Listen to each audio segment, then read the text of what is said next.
You can discipline without yelling.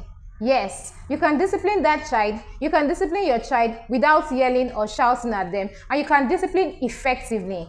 Welcome to my channel. My name is Dara Solomon, and on this channel, Parenting and Childcare, I share tips to help make your parenting journey much easier. So let's get right into the video. So how do you discipline your child without yelling? We are going to look at 4 steps to achieve that, and I'll be using a scenario of a child who has been warned severally by the mom or dad not to go to the kitchen and play with plates or cups, but the child kept doing the same thing, and eventually one of the cups got broken. One of the cups got broken. The parent is in the sitting room and heard the sound of the cup being broken, then rush to the kitchen and see the child in that scenario like, I'm done for, because you've been yelling and using other ways to discipline your child. But this time around is going to be different. So what do you do as a parent? First of all, you're going to be very angry, or you're going to be angry, if not very angry. So you have to take a deep breath.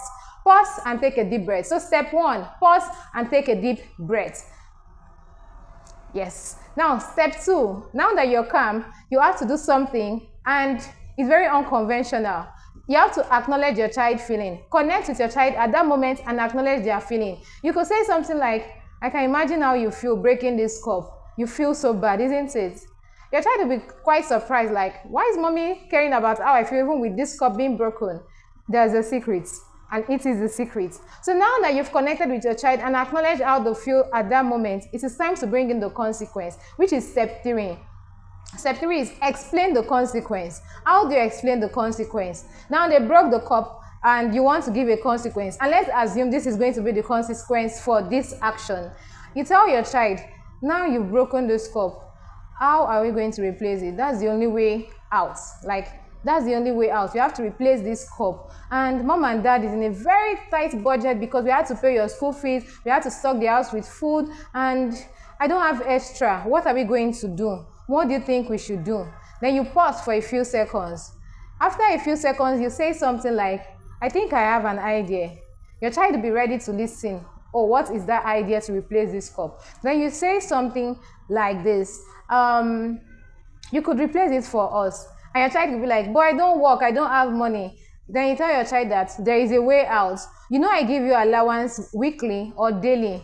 Would you like us to take 10% of your allowance daily or 40% of your allowance weekly for 2 weeks? Daily, 10% daily for 2 weeks or 40% weekly for 2 weeks. That will be enough to replace this cup. Well, you don't have to give me the answer right away. Take your time and think about which option is best for you. In the meantime, depending on the child age, you have to get them off that place if they are too young to, clear that place. But any child in this category would not be too young to clear the place. So supervise them, don't do the clearing. Supervise them to clear up the broken plate. Or if you feel they can't clear up the broken plate so they won't get injured by the glass, just tell them to leave that location, to vacate the location. Now, you did not yell at all, but there is a consequence. For every time your child would, think of going to the kitchen to play with plates or cups, they will think twice. Trust me, they are going to think twice, because they are going to feel the pain that a percentage of their allowance was being deducted for this, and they wouldn't want that anymore. So, I hope you got value from this. I hope you are going to try this. Then the last step is this. Follow your action. Follow up your action calmly. After they've thought about it and they come back to you, probably before the end of the day, which you have to state, before the end of the day, decide. Before the end of the day, they come back to you and they tell you, I think I'll go with either of the option. You have to be calm in effecting the discipline. You have to be calm to follow up with the discipline. You don't have to say, you see now, your money is gone. Every time you break a plate, or if anything happens like this is what you're going to be losing. No, just be calm and follow up with the consequence. As simple as that. Trust me, this is very effective. I hope you got value. I hope you learned something new. It's an honor having you on this channel. Thank you so much for watching. Do well to subscribe to this channel, like this video, and share with other parents. Until I see you in my next video. Bye for now.